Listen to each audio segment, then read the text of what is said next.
Salut les gars, c'est le colonel. C'est pour vous annoncer le retour de Moto Journal sur YouTube vidéo. Je sais pas trop ce que c'est, mais enfin voilà, on est là. On est là. Il est content. Et en plus, il est content.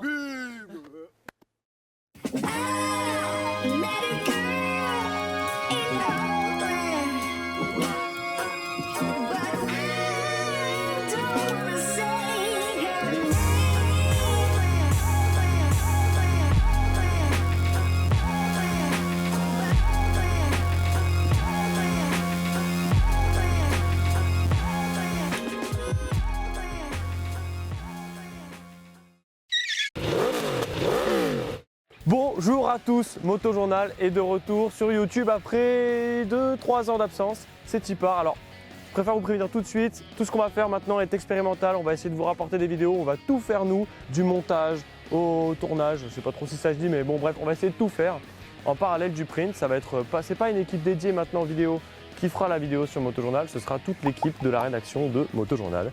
Et on commence sans plus attendre avec le premier format qu'on va vous proposer, qui sera un format récurrent. C'est moi qui m'y colle pour la première fois.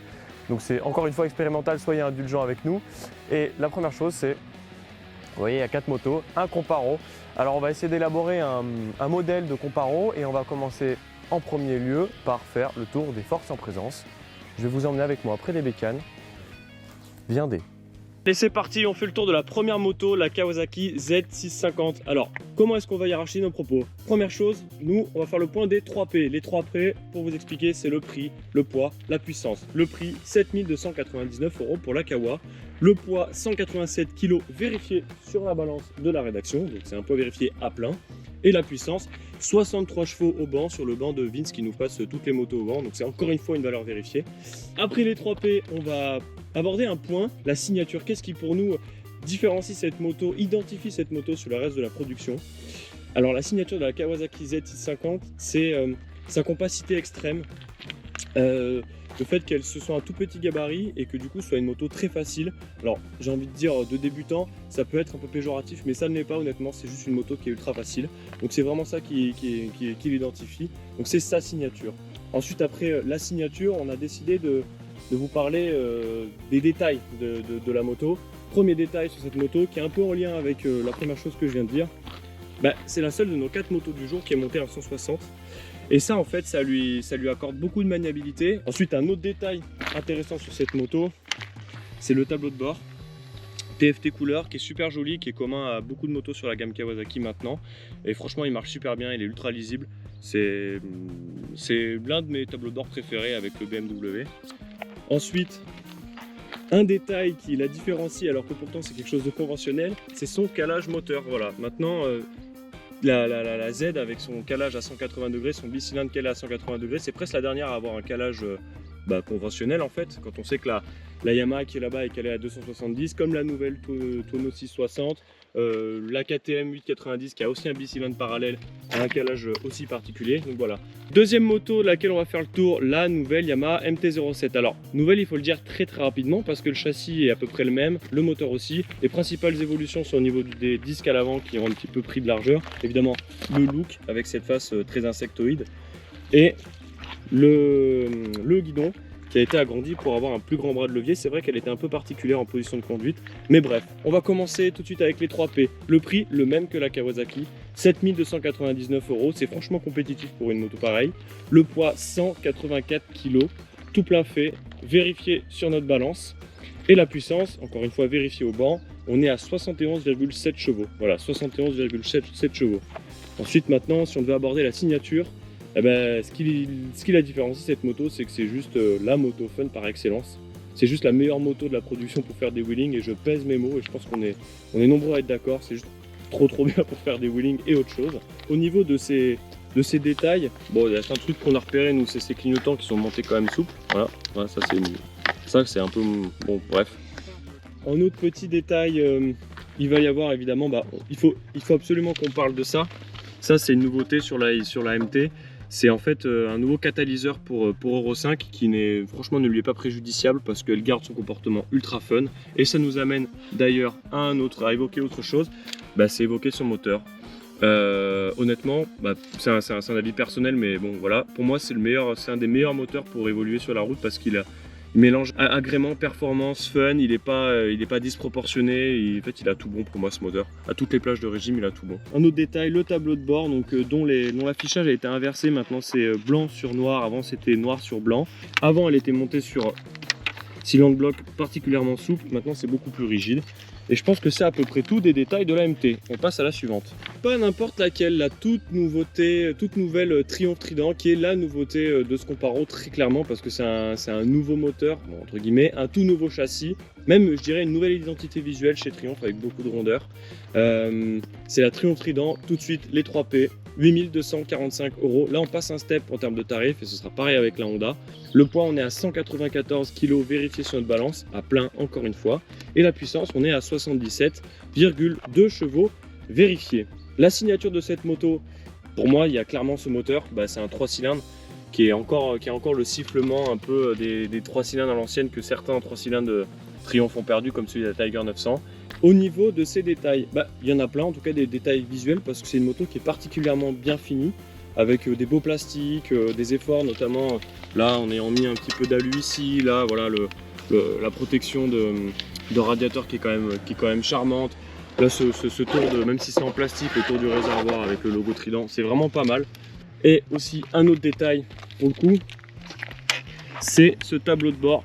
Ce double tableau de bord TFT couleur, je sais pas si vous arrivez à le voir, mais là au milieu, on a un fond et il y a deux petits écrans en couleur, un en haut, un en bas. Et ça c'est assez singulier. Je crois que la Tracer 900 aussi, elle a ça, elle a deux écrans. Et ouais, c'est un détail pour moi et qui, franchement, c'est plutôt mignon, c'est plutôt réussi. Allez, dernière moto de notre Comparo, dernière présentation, la Honda CB650. Alors les 3P direct, 8249 €, on est dans la même fourchette de prix que la Triumph. Le poids 204,7 kg à plein vérifié, je crois que ça en fait d'elle la plus lourde de notre Comparo, c'est logique, elle a un 4 cylindres. Et ensuite la puissance, 92,4 chevaux vérifié, ça en fait aussi la plus puissante. La signature de cette moto, pour moi c'est son côté chic, vraiment une belle peinture, des belles formes. C'est une moto qui a vraiment une gueule reconnaissable, qui est très identifiable. Ensuite pour ce qui est des détails, franchement c'est un détail qui n'en est pas un. Elle a un 4 cylindres en ligne de 650 cm3 et un 4 cylindres de cette cylindrée là aujourd'hui sur la production. C'est tellement rare qu'on peut le surligner en gras. En revanche on regrette juste, comme ça en statique, le tableau de bord qui est encore un tableau de bord LCD malgré le tarif, alors que la Triumph arrive à proposer un tableau de bord tout en couleur. Allez, petit mot pour la fin. Là sur le Komodo, on a un petit bouton ultra pratique pour désactiver le traction control, même en roulant. Ça, avis aux amateurs de wheeling, ça c'est top. On a fait le tour de nos 4 motos. Maintenant, messieurs, à vos GoPro.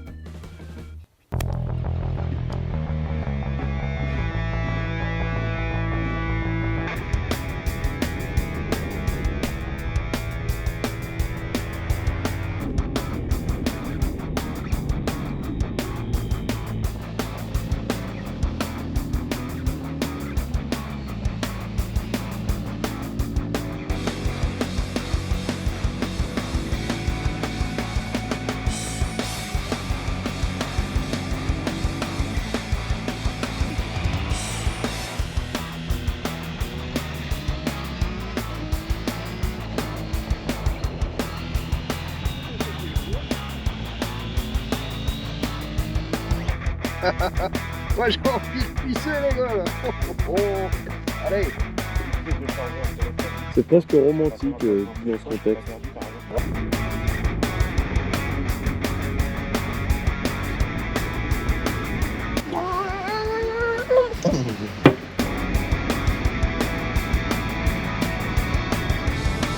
La piqûre. La piqûre là, le vaccin.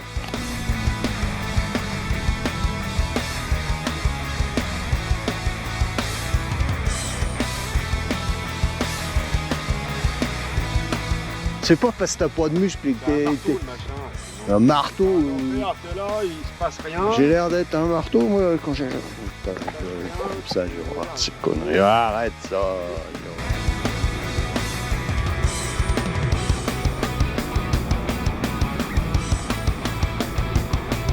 Moi j'aime bien la Honda parce qu'elle est ultra stable et elle te met en confiance. Le seul truc c'est que je trouve que l'amortisseur il est un peu raide, donc du coup sur les très grosses compressions t'as peur d'arriver au bout de la motricité et du grip.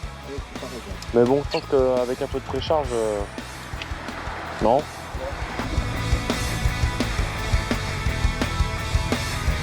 Montagne est belle. Là, on dirait une statue là. Carré. Et la beauté est complète.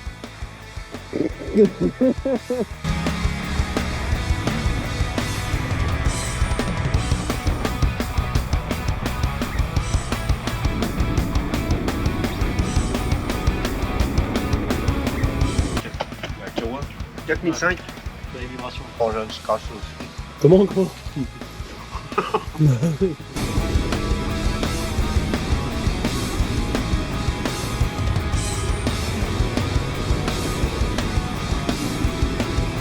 Regarde dans les épingles. Les petites épingles, on les chante là. Ah ouais. Tu prends un peu. Oh là. Elle commence à On dirait, regarde ça, la moto elle pousse en avant comme ça. Tu vois? Oh ah, moi, je dois payer trop fort. Non. En fait, tu le sens pas. Non, t'as raison, cousin. Tu veux les oreillettes? Tu m'as niqué mon. Non. Putain. Oh merde. Ici, il a mangé. Moi, il m'a niqué la tarte aux oignons. Mais ouais, il a fouillé. Franchement, plus je la regarde, cette Z, moi je la trouve moche. Et plus je roule avec, et plus je l'aime. C'est vrai.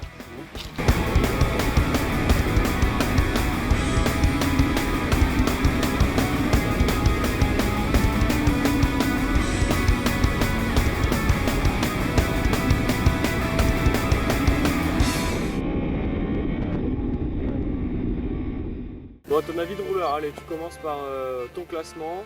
Je suis pas réfléchi. Bah, réfléchis. Beau, il fait chaud, mais la route est encore mouillée. Et elle est en train de sécher.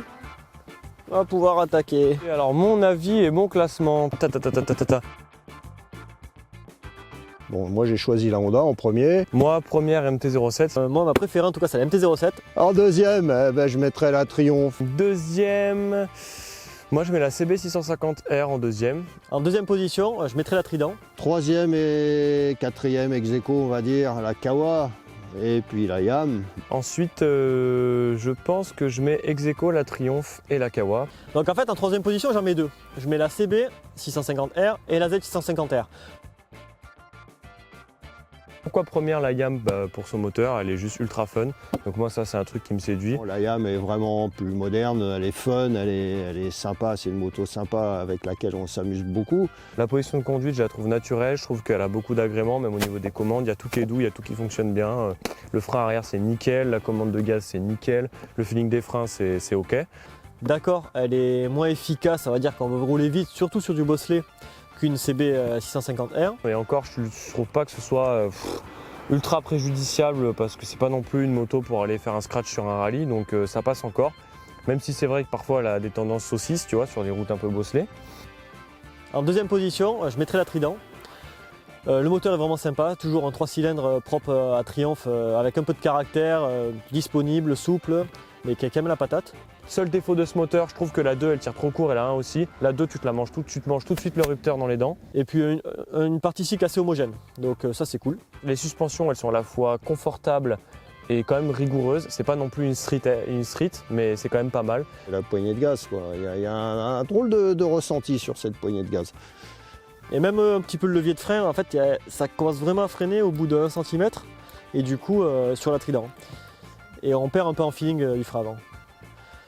Au niveau de la CB, bon, c'est une Honda, le châssis est très rigoureux en fait, facile, rigoureux, équilibré. C'est une moto bien finie, valorisante, avec un moteur sympa qui monte bien dans les tours.